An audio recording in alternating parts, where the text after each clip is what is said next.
At my son's wedding, he shouted, "Leave! She doesn't want you here." I walked out quietly, my face wet with tears. The next day he called. "Mom, let us have the keys to the lake house. We're going to stay there for our honeymoon." I handed over the keys with a smile.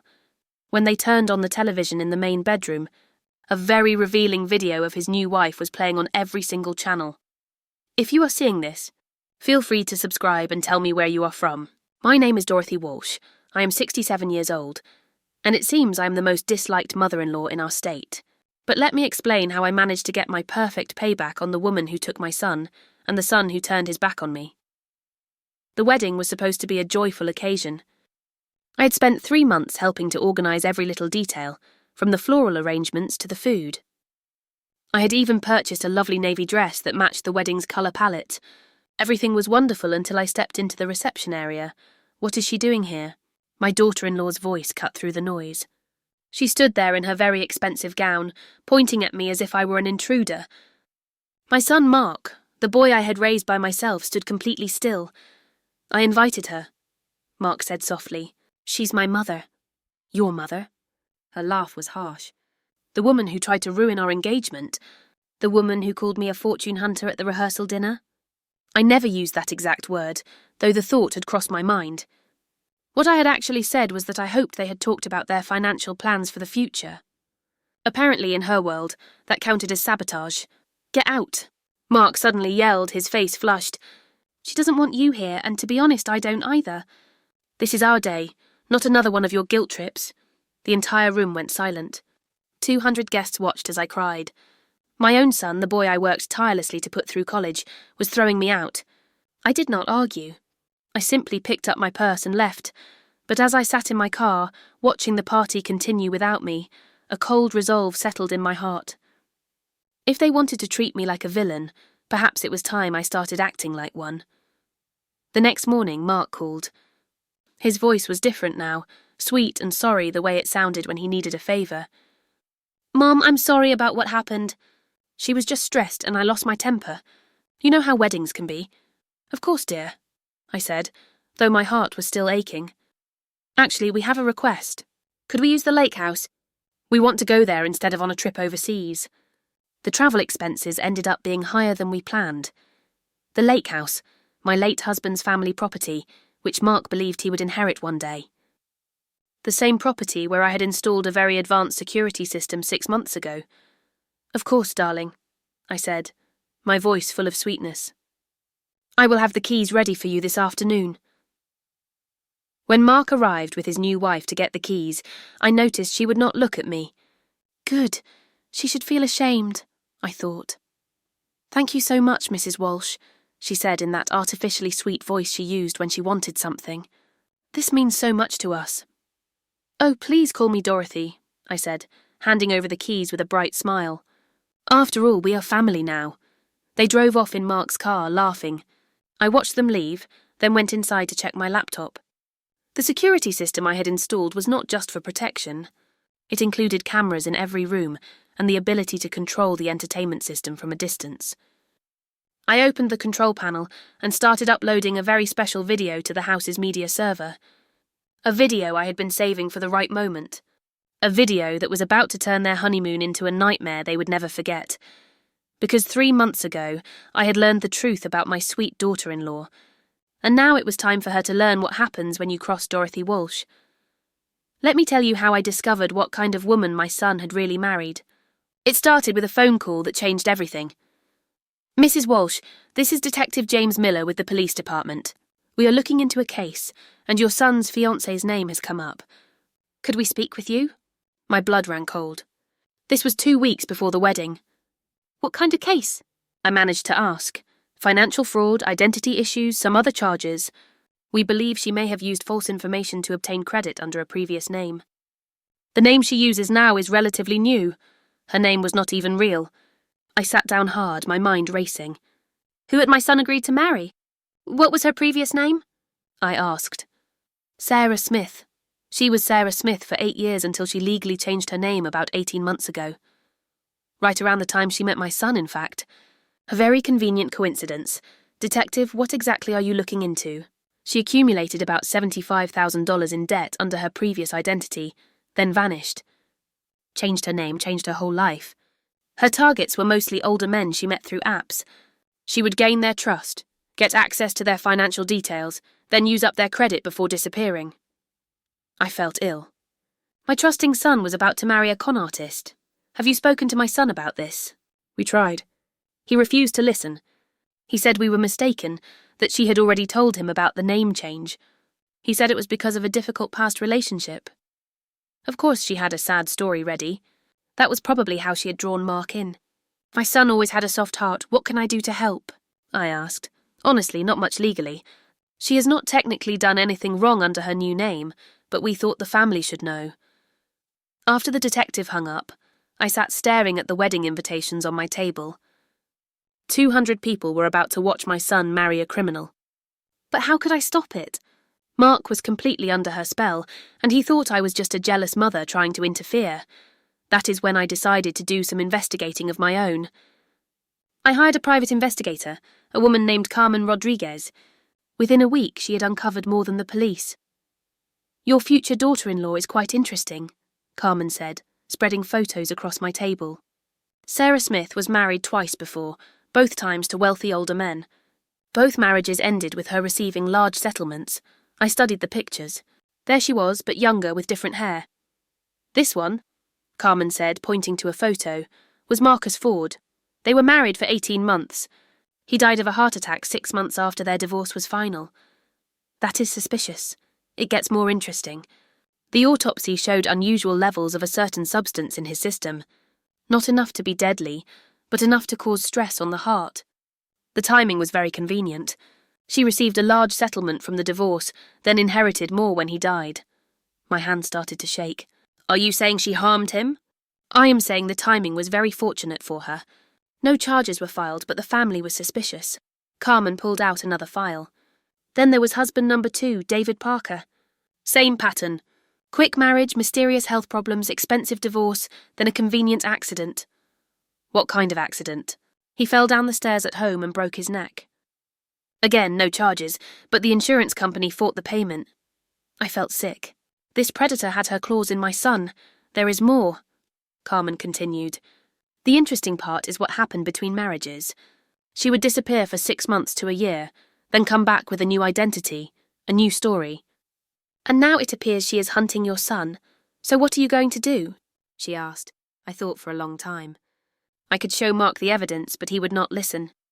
I could go to the police again, but they said there was not enough for charges. That is when Carmen showed me the final piece. There is one more thing you should see, she said, opening her laptop. I managed to access an old online account of hers.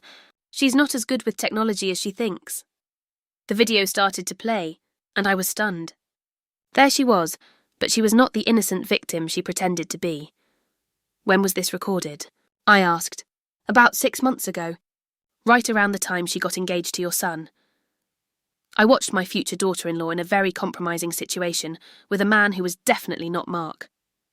The audio was clear, including the part where she laughed about her naive fiancé and how easy it would be to take everything from him. Can you make me a copy of this? I asked. Carmen nodded. What are you planning to do? I smiled for the first time in weeks. I am going to save my son even if he hates me for it. That you've been married twice before? That 2 men passed away after your divorces? That your real name is Sarah? It's not what it seems. Then explain it, he said, his voice rising. Explain why my mother has news articles about you being looked into for insurance issues. Explain why there's a police report here about credit problems. I sat in my armchair and watched my daughter-in-law's world fall apart. It was even more satisfying than I had imagined. The name change was because of a difficult past relationship, she said desperately. I told you that. And yes, I was married before, but those men, they weren't good people. They tried to control me by giving you millions in divorce settlements. Mark's voice was ice cold now. I never asked for that money. They gave it to me because they felt guilty, and then they both just happened to die in accidents. I had nothing to do with that. Mark looked at me. Mum, where did you get all this? I hired a private investigator after Detective Miller called me. What case? I explained about the phone call, about the significant debt she had accumulated under her previous name, about her pattern of focusing on older men. But she didn't meet me through an app, Mark said slowly. She met me at the tennis club. Actually, I said gently, according to the investigator, she joined that club 3 days before meeting you. Right after she looked into our family and learned about your father's estate. Mark sank onto the couch, as if all the energy had left him. You researched my family. Mark, please. I love you. I really do. Everything else was in the past before I met you. You changed me. The same way Marcus Ford changed you. The same way David Parker changed you.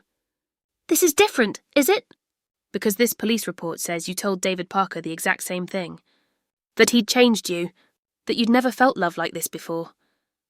I hadn't mentioned that detail to Mark. He had figured it out himself by reading the notes. My son was smarter than I had given him credit for. Mark, I know this looks bad, but... Looks bad? He stood up, pacing like a caged animal. Sophia, or Sarah, or whoever you are.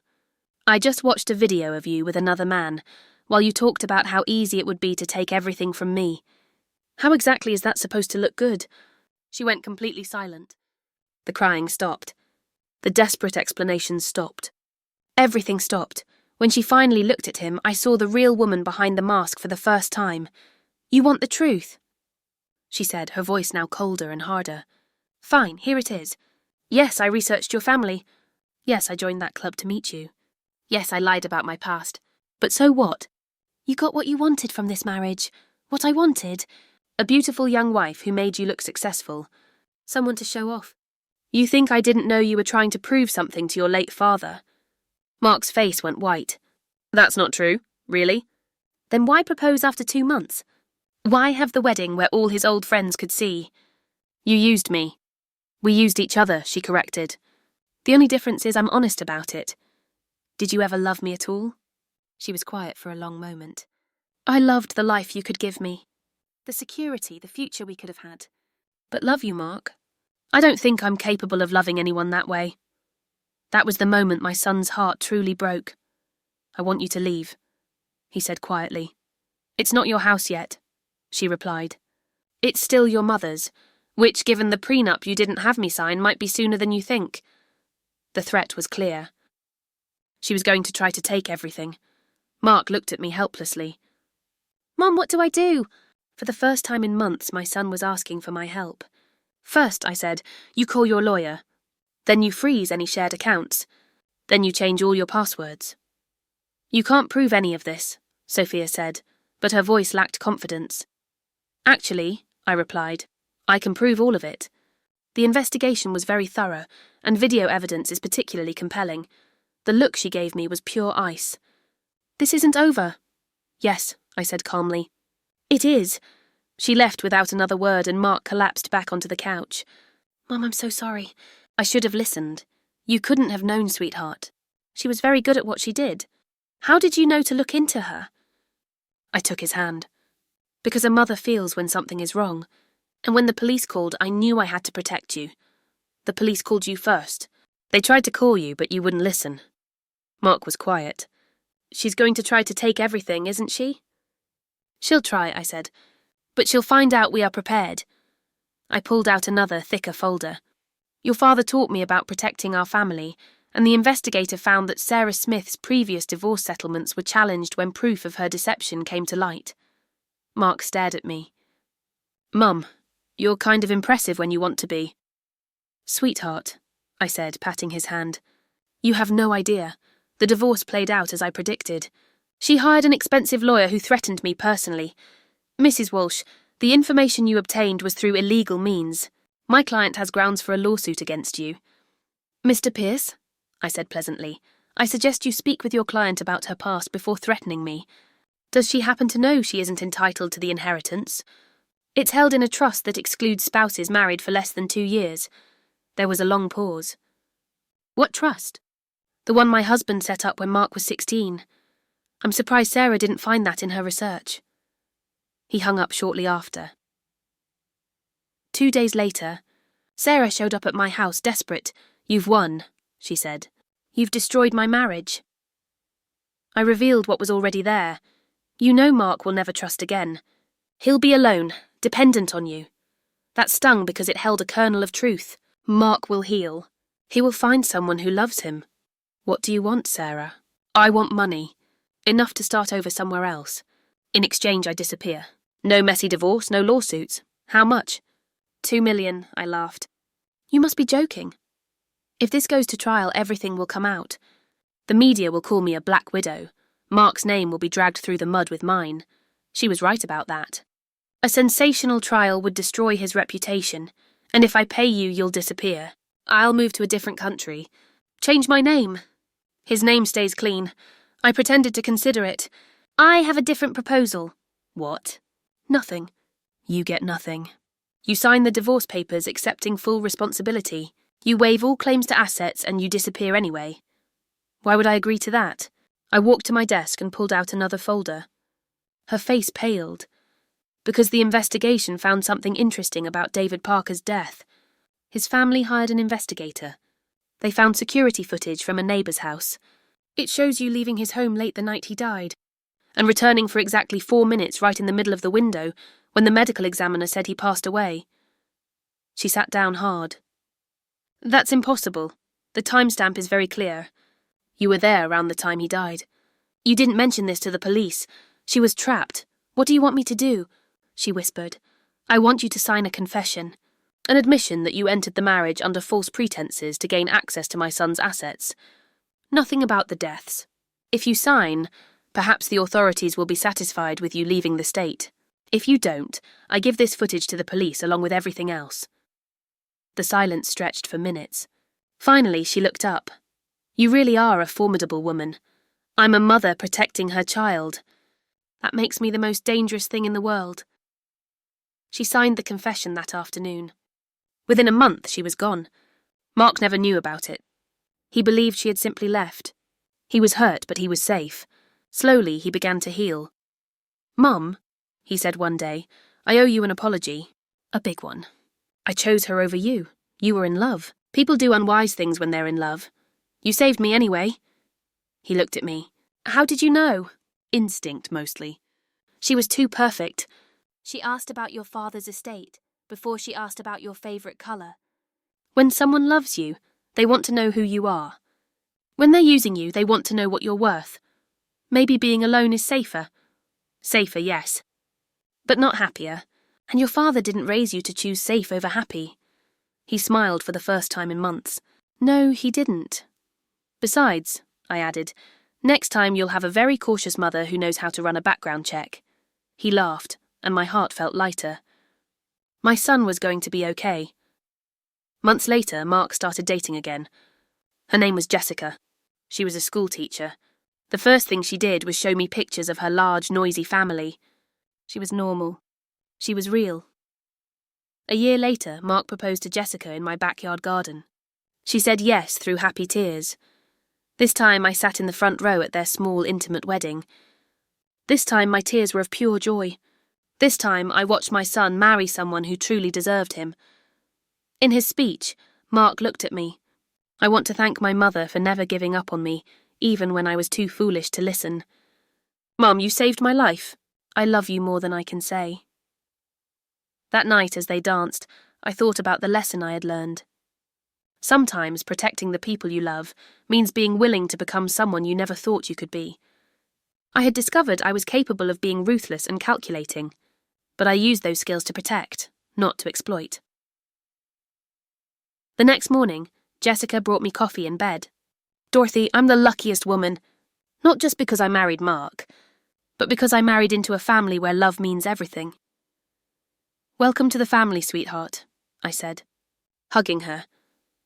As I sat with my son and his new wife, I felt a deep peace. My real family, built on truth and love. My son was safe, happy, and loved. Sometimes the best revenge isn't getting even. It's ensuring good people get the happy endings they deserve. And sometimes, being a good mother means being willing to be the villain in someone else's story. If you're listening to this, remember, never underestimate a mother protecting her child. We are capable of anything when the people we love are threatened. I poured myself more coffee and looked at my son and his new wife, Jessica. Their happiness was a tangible thing. filling the kitchen with a warm golden light.